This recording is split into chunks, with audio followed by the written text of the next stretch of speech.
So we'll start with the nasium. Always zoom in first to kind of get acquainted with C1 and where the posterior arch is coming out on the sides of the lateral masses. So you can kind of see that in there, right? So what you want to do is, doesn't really matter what side you start on, just try to keep it consistent. I always try to start on the left, and I just follow where I see the posterior arch coming out until it hits the lateral mass. Now don't get confused with the anterior root coming off of here. So usually it's going to be a little bit higher than that. So I see it right about there. And then when you come into the right, same thing, just kind of following out the lateral mass to right about there. It usually should line up pretty well with the outside here, but not always. And what is this line that forms? So these are just kind of measuring the difference, right? So it takes one into account as far as parallel. And so right now that's what we have. And then so you want to drag these out. Oh, I'm sorry, I'm using the Nuka one. I think that's why it has those. So, but Orthospinology, same thing, except you're just using the PL, the plane line, and coming in here.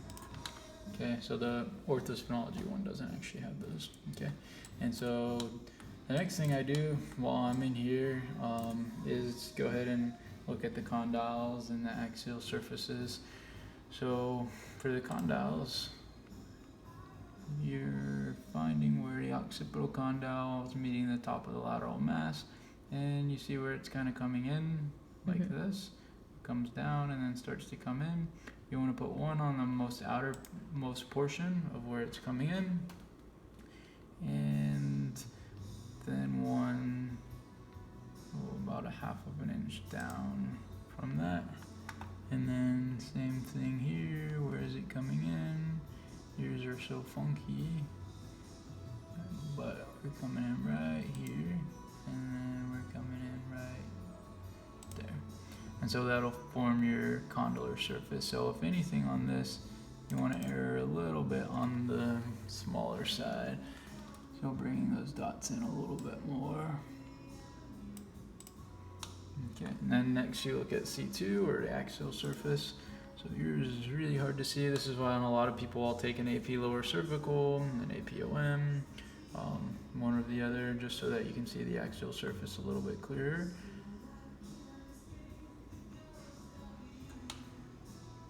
So if I'm looking at yours, I'm kind of seeing it come in here.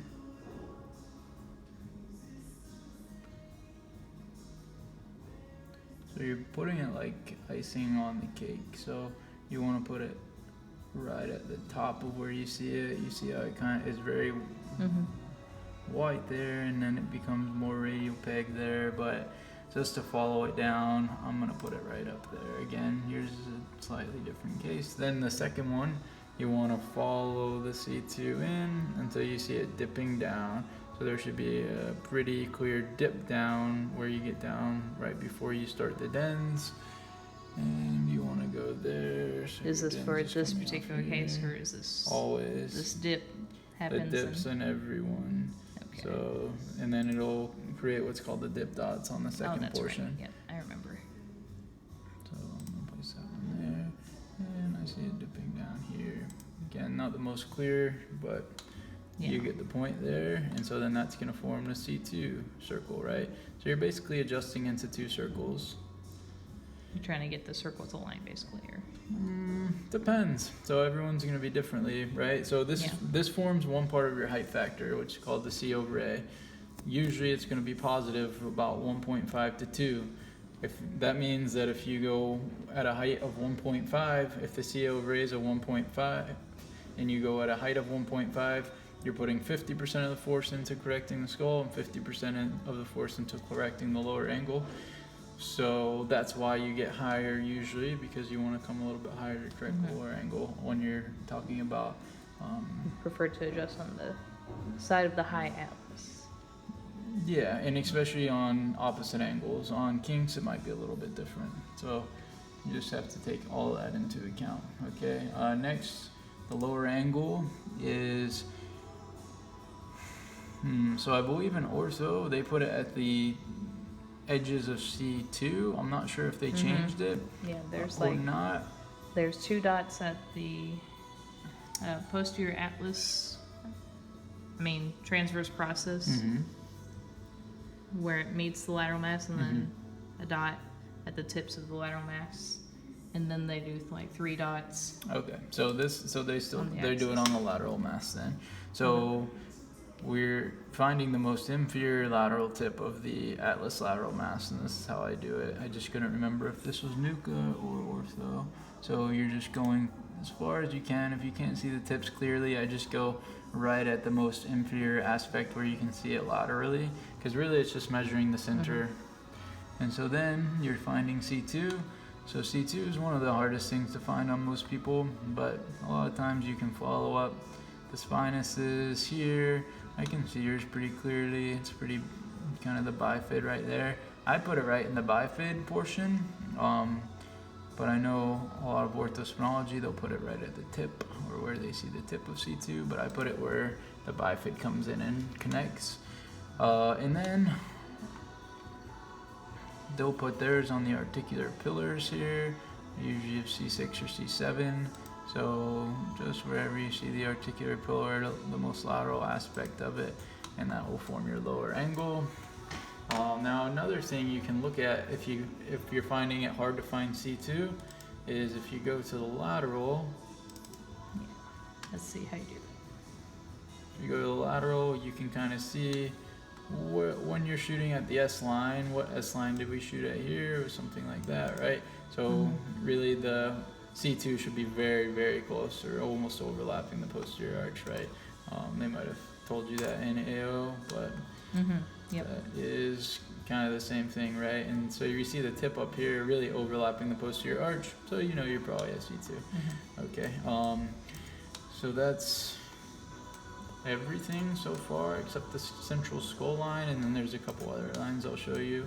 I don't know if you check for rotation in AO at all or whatnot. When they do the horizontal or the vertex x-ray, they'll check for the rotation, but they also plant, it doesn't matter how many dots as long as there's an equal amount around the skull, and somehow that gets there. Central skull line. Skull line. I'm going to show you one thing here real fast. I'm going to X out of that so that we save it. My software's been having some issues lately. So with ortho, the central skull line is the automatic one, right? Where it plants many, many dots and is finding the center for you. Now, most of the time it's pretty accurate, but sometimes it's not.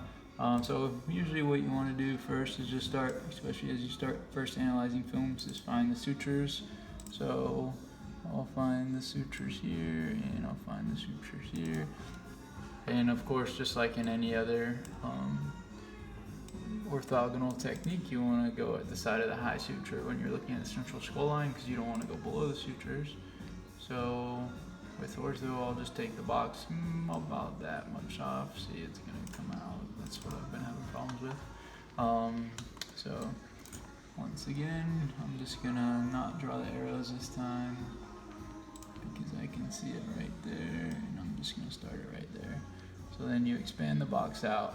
So there's a lot of people who do this differently, but I learned from Dr. Berner, and what makes most sense to me too is really trying not to get where it starts to dip in, right? Because that's when you'll get more asymmetry. Gets a little, uneven. So I'm always trying to just figure out looking at the angle, what points are the most consistent in this little tiny area here. So I'm looking 87, let's see, 11. So right at about 88.5 is where we're hitting a consistent spot. As you're scrolling up, you're still getting right in within a tenth. So I'll use that. So this radiology program, do you have to download it separate from? Orthospinology should already come on with 2020. So if you go in here, you'll see chiropractic, and you can see everything. The different, So Epic, Nuco, Ortho, they all came like this. Not sure what clear is yet. But Epic. There's also in Epic, there's a central skull line that will tilt. So it's just like Orthospinology's, but it will tilt with the skull tilt, which is pretty cool. So I use that sometimes, and then if all else fails, I'll use the cephalometer and NUCA, which is very similar to what they use in Atlas Orthogonal, where they're tilting it, things like that.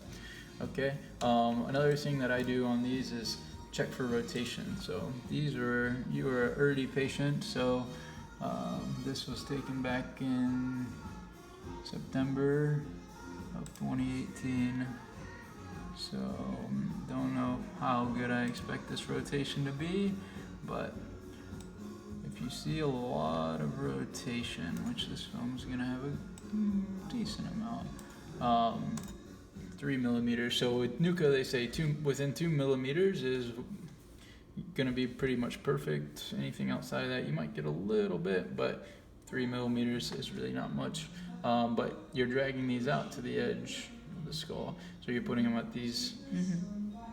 And what is this trying to find? You said rotation of the skull. Rotation of the film. So it's checking your film accuracy as far as how you're taking the film. So if there's too much, if it's something like this, you know you're going to want to retake the film because you probably didn't have their skull centered with the laser, right? So it's also good to check for consistency. So if you have a film like this that you've initially taken, and then your post film is measured like that, and you think you have such a good change, it's probably just inaccurate. Right, Filmmaking. Exactly. So this is just a way to kind of check yourself too, is, you know, if you're within the normal ranges pre and post, then your change is more likely to be actually structural versus where you're placing the patient in the image. And then you just go and get the Orthospinology report, just like that. Okay, so then it'll give you all your height factors down here. C over A is what we were talking about before. Yours is at 1. And then these other ones you can read about, but they're going to vary based on the different types. So the angles factor is going to vary based on the type. And then the plane line, of course, you're getting based off of what the plane line is measuring. But there's certain calculations that you'll be able to, if you learn how to calculate the height factor, you'll then be able to go through your head, okay, because the computer is not always going to be 100% accurate. If this isn't the perfect adjustment, well, do I want to go higher or lower? Well, you have to look at it based on the structure and based on the misalignment. So that's kind of other stuff that's a little bit more advanced. And then next is the vertex film. So I'm going to take all these off since I have the analyze in NUCA.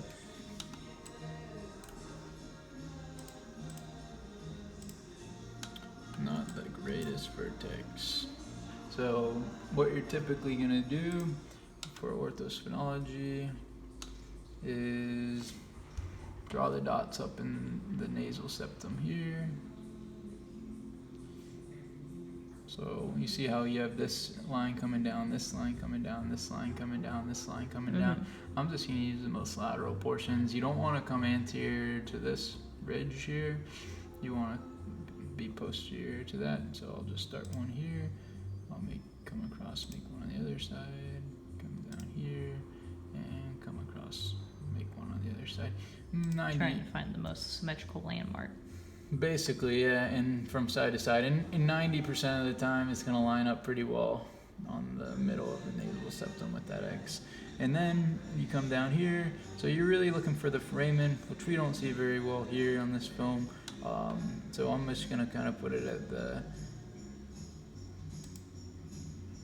superior portion of the transverse process here.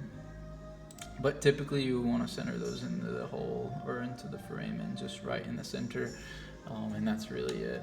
And then it'll automatically calculate your rotation based off of your nasium here. Sometimes it'll shift what it thinks the center of the odontoid is based on how far off the center of odontoid is here, and Orthospinology's calculations do that. And so then you'll see the anterior rotation here, and then when you go back here, it'll give you your anterior rotation based off of the vertex, and then your resultant angle too for the instrument. So it pretty much gives you everything, all you need there, which is pretty nice. And then how do you make sure all your work is saved so you don't lose it? All you do is X out. So you just close the study like that. If you don't close the study, it's not going to save. When you close the study, it saves. So like earlier when the computer went out, it didn't save it because I didn't get to X out. A lot of times doctors I'll see have like 30 of these open and they won't exit out of them, and so they're not going to get their information saved. So you got to try to limit how many you have open at a time, and then just make sure you X out of them to save them. Just have some other functions, of course. We like to do contrast enhance. So every time we're looking at a film, and between 40 to 50% bone enhance, it just gives us a little bit clearer of a view here when we're looking at all of the structures. When we're going to the lateral, when we're looking at the lateral, I like to usually draw an arrow where I shot the S line at. Of course, you know, these lines in here. And then you always want to make sure you're trying to find the contact point on the lateral too, because that's really important when you're setting someone up. When you just are looking at their lateral, you can see where the dot's at, or there's a nuca contact where you can just make one small dot like that. Those little metal dots, they were placed like on the earlobes of the patient, I think, or? You know, for you, I can't remember. I believe it was just the inferior tips of the mastoid, where we feel the inferior tips of the mastoid coming down here. It's like, which, I can't quite remember either. I felt it was like, because right now I put them on the inferior tips of the mastoid, but earlier I was putting them on the inferior earlobes. Is that showing lateral flexion or rotation because they're not perfectly aligned? Well, I don't think they're going to be. I mean, you definitely have some lateral flexion and rotation you can see like in the jaw. They're yeah. going to be asymmetrical, plus they're shooting like, you know, one shooting closer to the film, so you'll have a little bit of distortion that won't really completely overlap, but really what you're looking for and what the point of the BBs are is so that if you know where they're at, which, you know, right now this isn't helping me, but you know, all these films that I'm shooting now, I know I put the BB right at the inferior tip of the mastoid, so it's just a relationship as to where the BB is, as to where the contact point is. So it's all about finding the contact point, because that's one of the hardest parts. You can't palpate completely the transverse process of atlas. So that's it for the laterals. And I mean, one other line I use quite often for pre-post checks is called the intermastoid line. So you're putting it on the tips of the mastoids on both sides, and then that number will show up here. And so that's measuring the degree between the central skull line and the mastoid. Since the mastoids aren't going to change, right? They're not going to change on the person because they're constant.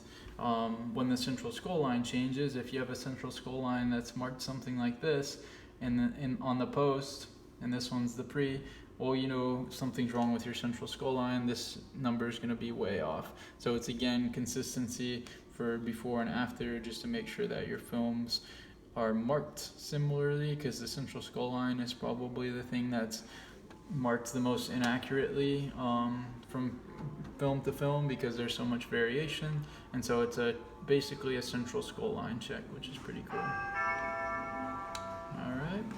I believe that's it. I believe that's it. Did you have any other questions? I think that's good. Thank you so much. Sure. Yeah. I think that's